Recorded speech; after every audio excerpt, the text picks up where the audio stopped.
Good morning students. Hi, this is Prem Kumar Prasad और आज हम लोग बात करने वाले हैं स्टेटस एंड रोल, स्थिति और भूमिका की। मैंने ब्रीफ में इसको एक्सप्लेन करा हुआ है। हमेशा की तरह मैंने यहाँ पे 10 क्वेश्चंस दिए हुए हैं, आप लोग इसको नोट कर लोगे। सबसे पहले जानते हैं इसका परिचय कि स्टेटस और रोल समाजशास्त्र में स्थिति और भूमिका दो अत्यंत महत्वपूर्ण अवधारणाएं हैं।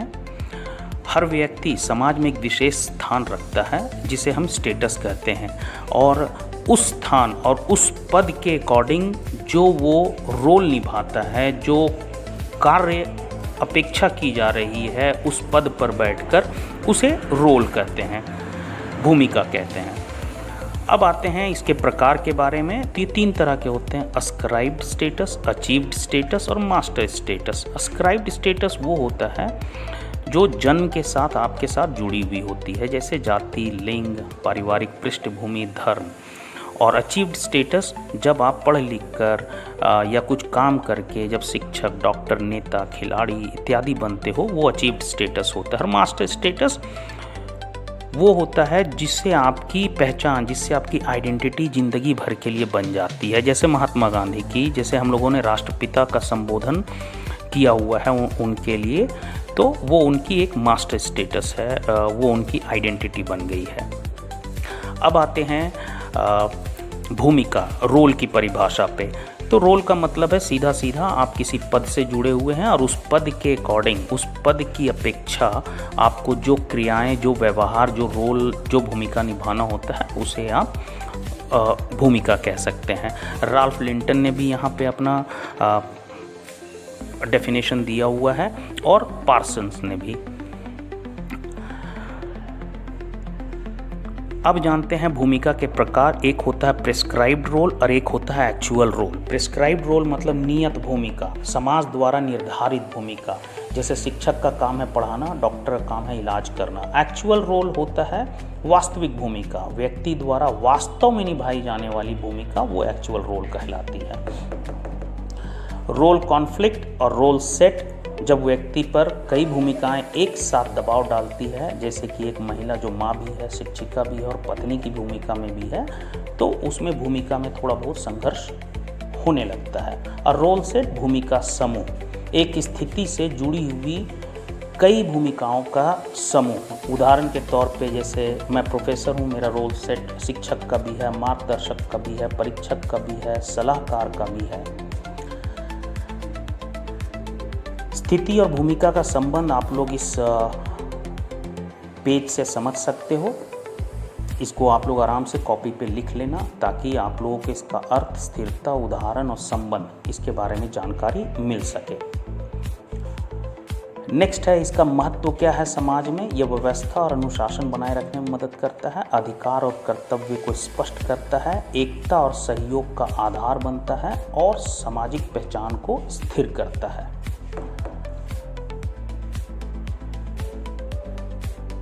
इस उदाहरण के द्वारा आप लोग समझ सकते हैं कि अगर कोई व्यक्ति डॉक्टर है या शिक्षक है या पिता है, तो उसकी स्थिति क्या है। डॉक्टर की स्थिति स्वास्थ्य सेवक की है, शिक्षक की शिक्षण पेशे से जुड़ा हुआ है, पिता पारिवारिक सदस्य है। तो डॉक्टर की क्या भूमिका होगी, वो स्वास्थ्य सेवक तो है, तो वो इलाज करना उसकी भूमिका है। शिक्षक शिक्षण पेशे से जुड़ा हुआ है, उसका काम है, उसकी भूमिका है पढ़ाना, मार्गदर्शन देना। उसी तरीके से पिता का भूमिका है पालन पोषण और सुरक्षा देना। So thank you for watching this and इसके बाद आप लोगों को एक वीडियो आएगा, उस वीडियो के थ्रू बहुत बढ़िया तरीके से एक्सप्लेन किया हुआ भी है, आप लोग उस वीडियो के माध्यम से भी देख सकते हो। And I would really request you to subscribe my channel and please share it to your friends as well. Thank you very much. नमस्कार। कभी ये ख्याल आया है कि इस बड़े से समाज में हमारी असली जगह क्या है? आज हम समाज शास्त्र के 2 बहुत ही जरूरी कॉन्सेप्ट्स को समझेंगे, परिस्थिति और भूमिका। तो चलिए शुरू करते हैं। अगर कोई पूछे कि समाज में आप कौन हैं, तो ये सवाल सुनने में तो बड़ा आसान लगता है, लेकिन इसका जवाब उतना ही गहरा है। आइए समाज शास्त्र की नजर से इसका जवाब ढूंढते हैं। तो इस सवाल का जवाब हमें मिलता है पहली चीज से, और वो है परिस्थिति।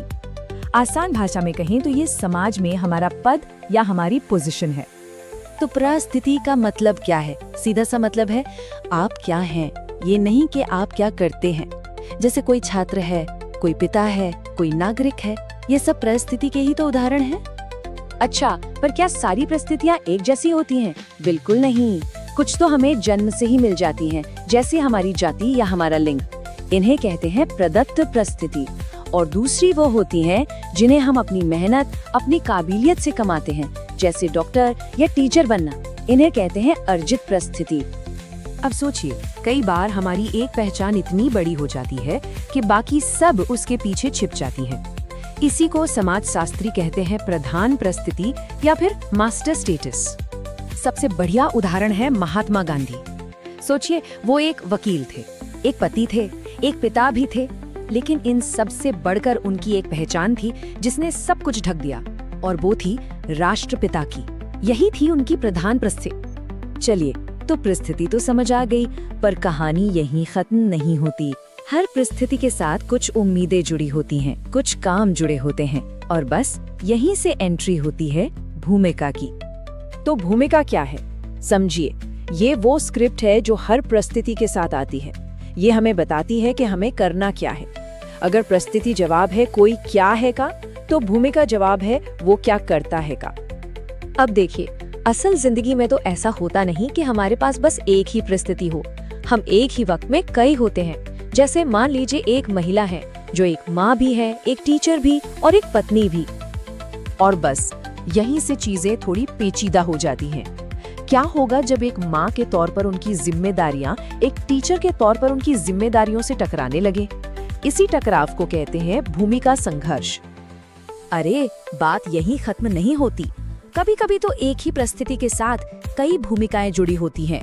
समाज शास्त्र में इसे भूमिका समूह या रोल सेट कहा जाता है।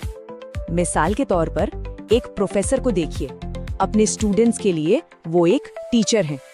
जो लोग उनके अंडर रिसर्च कर रहे हैं, उनके लिए वो एक गाइड है, और कॉलेज मैनेजमेंट के लिए वो एक सलाहकार भी हो सकते हैं। देखा, एक परिस्थिति, लेकिन भूमिकाएं कितनी सारी। तो अब तक हमने परिस्थिति और भूमिका को अलग अलग समझा, पर सच तो ये है कि ये दोनों एक दूसरे से बिल्कुल जुड़े हुए हैं। समझिए, एक ही सिक्के के दो पहलू। चलिए देखते हैं कैसे। ये टेबल इस रिश्ते को बहुत अच्छे से समझाती है। देखिए, परिस्थिति क्या है? समाज में एक पद जो ज्यादातर बदलता नहीं, स्थिर रहता है, और भूमिका उस पद से जुड़ा हुआ व्यवहार जो बदलता रहता है, डायनामिक है। असल में परिस्थिति से ही भूमिका जन्म लेती है, और भूमिका ही उस परिस्थिति में जान डालती है।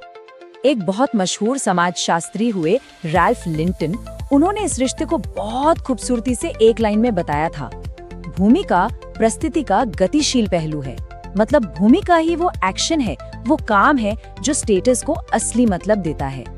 इसे एक और आसान तरीके से समझते हैं। परिस्थिति समझिए एक कंकाल की तरह है, और भूमिका उसमें जान है, जीवन है। बिना भूमिका के परिस्थिति बस एक खाली ढांचा है और कुछ नहीं। अच्छा, तो ये सब सुनने में तो बड़ा दिलचस्प है, पर सवाल ये है कि हमें इन सब से क्या लेना देना? ये जरूरी क्यों है? क्योंकि ये सिर्फ किताबी बातें नहीं है, यही वो बुनियाद है जिस पर हमारा पूरा समाज टिका हुआ है। देखिए, परिस्थिति और भूमिका ही हैं जो समाज में एक ऑर्डर, एक अनुशासन बनाए रखती हैं। इनसे ही ये साफ होता है कि किसके क्या अधिकार हैं और क्या कर्तव्य।